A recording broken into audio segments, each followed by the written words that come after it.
So, hi guys. So, usapang annual fee muna tayo ni RCBC. Okay. Paano ba magpa-waive at paano ba ma-reverse yung annual fee? Okay.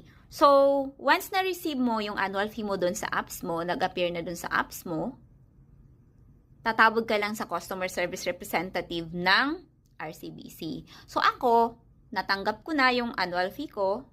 Tumawag lang ako sa customer service ng RCBC para ipa-waive yung annual fee ko. Then, they gave me two options.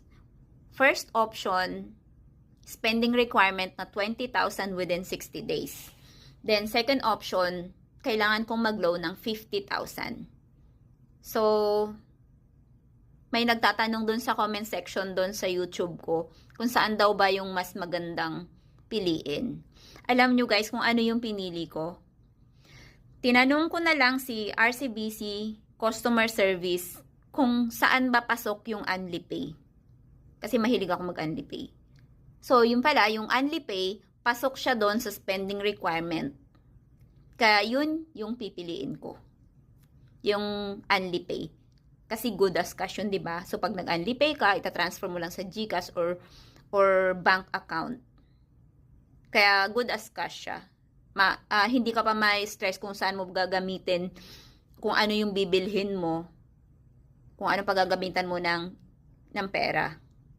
Tapos pwede mo pang unlimited installment yung UnliPay. Kaya sa mga nagtatanong kung saan yung mas maganda, ito, sarili ko lang view ito, gusto ko yung UnliPay. Nare-recommend ko yung UnliPay. Kaysa doon sa magsispend ka ng 20 ka na hindi mo pa alam kung ano yung bibilhin mo, kung ano yung importante. At least pag UnliPay, cash yun na mapupunta sa'yo.